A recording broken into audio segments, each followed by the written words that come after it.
Muy buenas tardes, buenas noches a todos mis hermanos. Vamos a estar estudiando el libro de Gálatas. Si puedes, por favor, ir a buscar tu Biblia. Entonces vamos a mirar el saludo del apóstol Pablo, los primeros 5 versículos. Gálatas fue la carta que le escribió a la provincia romana que queda en Asia Menor, de Galacia, que queda ahí al lado de Frigia. Entonces empieza diciendo Pablo, apóstol. Y Pablo, su nombre en hebreo es Shaul. Bueno, es como un juego de Shaul. Él era un benjamita, era un fariseo de fariseos. Él era un docto de la ley, de la Torá.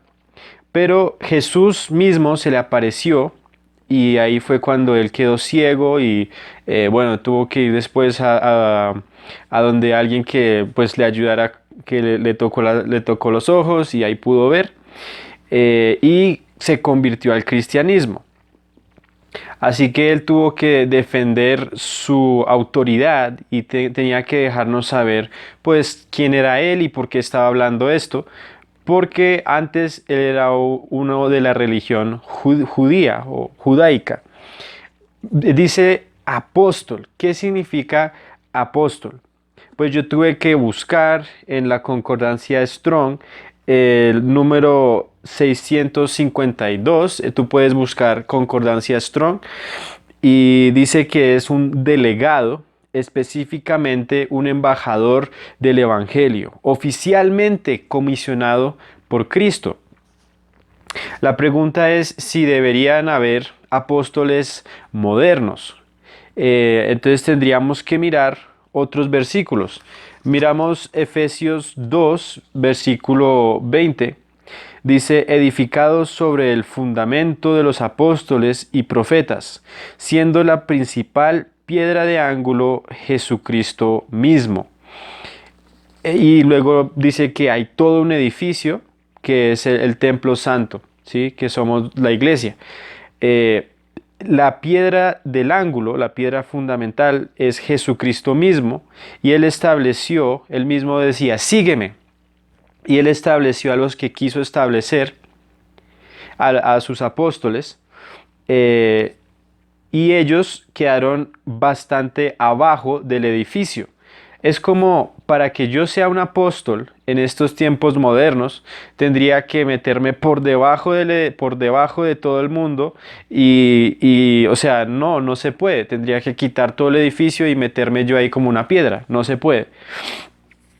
En ese sentido, en el sentido de que realizar milagros, realizar prodigios, agarrar serpientes, caminar sobre carbones, bueno, cosas que pasan en las iglesias, desafortunadamente. Pero lo que yo sí puedo decir es que la palabra apóstol, que es un delegado, en un sentido, todo cristiano es delegado por Cristo indirectamente, porque Él dijo, id y haced discípulos. Todos deberíamos ser apóstol, todos deberíamos ser evangelista, pero no buscando esos títulos nosotros mismos, ¿sí? No es que yo tengo que esperar a que alguien me dé ese título. Incluso por cuestión de semántica, semántica significa el significado de las cosas. Alguien escucha una palabra, entiende aquello. Alguien escucha la misma palabra, entiende otra cosa. Para no entrar en pelea, hay algunas iglesias que pueden decir, en vez de decir misionero, porque misionero es una palabra que no aparece en la Biblia, vamos a decir que es apóstol. Y él queda como un fundamento de las personas que va a alcanzar. Listo, está bien en ese sentido.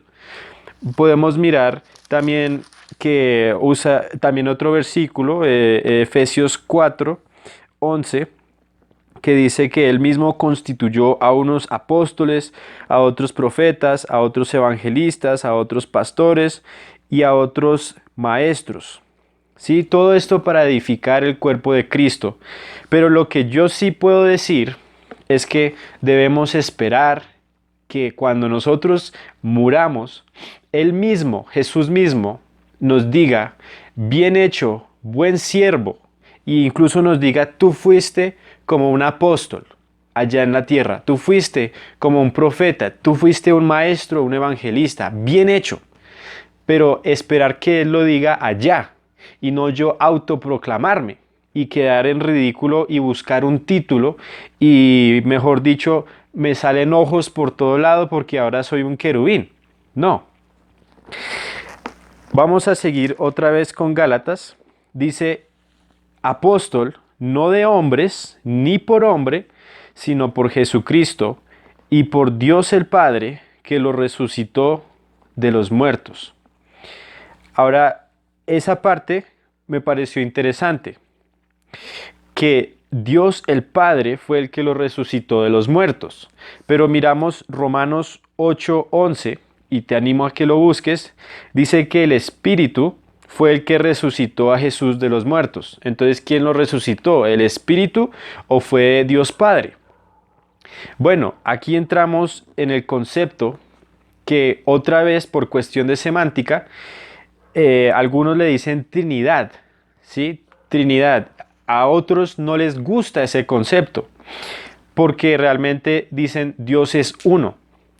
Pero lo que sí se debe entender es que el Espíritu de Yahweh, el Espíritu de Jesús, el Espíritu, el Padre, resucitó a Jesús. Así de simple, porque es un Dios.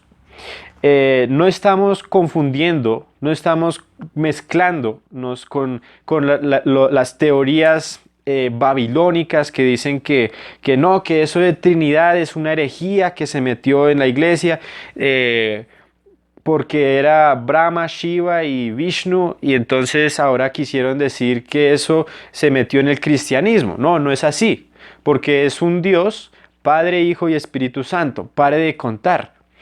Que esto fue así para que nosotros pudiéramos, para que Jesús pudiera morir. Si no hubiera sido así, era imposible que Dios muriese. Y Él tiene espíritu también. Ese fue el plan de la salvación. Por eso es tres, pero es uno. Es Ejad. Y a todos los hermanos que están conmigo, a las iglesias de Galacia. Vemos que Pablo es una persona que no está actuando solo al redactar esta carta. Tiene un buen respaldo, tiene testigos de hermanos y lo está enviando a varias iglesias en Galacia. Dice, gracia y paz sea a vosotros, de Dios el Padre y de nuestro Señor Jesucristo. Esto es muy importante y muy bonito que lo dice, gracia y paz sean a vosotros. En esos momentos que ellos estaban viviendo bajo el imperio romano, ahí y de ahí para adelante, era una persecución tanto de los judíos, de los judaizantes, de los mismos romanos. Era muy duro en esos tiempos. Lo que hablamos es Nerón, Calígula, Trajano, etcétera. Ellos no pudieron tener una libertad religiosa realmente hasta el edicto de Milán en 313 después de Cristo. Entonces, que Él haya dicho gracia, un regalo inmerecido y paz a ustedes de parte de Dios, era muy valioso ese saludo, el cual se dio a sí mismo por nuestros pecados, para librarnos del presente siglo malo. Y otra vez hablamos de que Dios se encarnó. Si Dios no se hubiera encarnado, no hubiera podido morir y no hubiera podido librarnos de este presente siglo malo. Si tú tienes 5 años de edad y estás viendo este video, tienes 10, 20, echa hacia atrás y piensa, ¿cuántas veces Dios te libró de este siglo malo? ¿Qué impidió que tú nacieras y que en el primer día de tu nacimiento alguien agarrara un martillo y te intentara matar? O sea, ¿qué es lo que te ha estado cuidando por todos estos años? Y yo sé que algunos que pueden estar viendo este video tienen 40, 50, 80 años. Dios nos protege nos ha librado de este presente siglo malo. Y espiritualmente también nos ha cuidado de tantas cosas, nos ha librado de la muerte. No sabemos, y cuando lleguemos allá le podemos preguntar cuántas veces Él envió a sus ángeles, cuántas veces Él predestinó las cosas para que no nos acuchillaran saliendo de la casa. Pero alguien puede decir, por ejemplo, Felipe era un apóstol también, un discípulo de Jesús, un apóstol. Él ministró en el área de Asia Menor, en Frigia, y a ellos los estaban crucificando boca abajo, según dice la historia de la iglesia. No está registrado en la Biblia, pero según dice la historia de la iglesia. Y él empezó a predicar cuando estaba siendo crucificado boca abajo. Estaba Bartolomé al lado de él. A Bartolomé lo dejan libre. Gracias a la predicación de Felipe, ellos quedaron muy conmovidos, liberaron a Bartolomé y Felipe muere en la cruz. Poco tiempo después a Bartolomé le cogen la piel y se la quitan, lo desollan, ¿sí? Y después de haberlo desollado, lo decapitan. Eso pasó en Hierápolis. Alguien puede decir, ¿por qué Dios no lo liberó de ese siglo malo?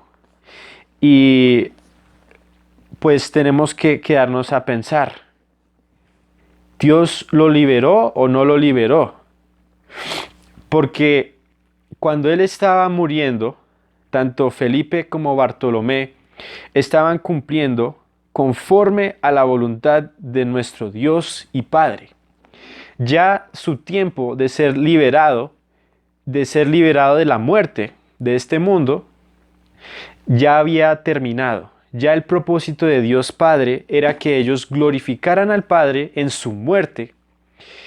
Y aunque fue muy doloroso para ambos, este Bartolomé tenía las manos con huecos mientras lo estaban quitando la piel, mientras le estaban luego decapitando. Él sintió todo eso y luego despertó en los brazos de su maestro y fue liberado de su pecado eternamente. Fue liberado del infierno, porque obviamente pues los discípulos de Jesús también eran pecadores, eran humanos, y fueron liberados de este siglo maligno eternamente. Dice el versículo 5, a quien sea la gloria por los siglos de los siglos. Amén.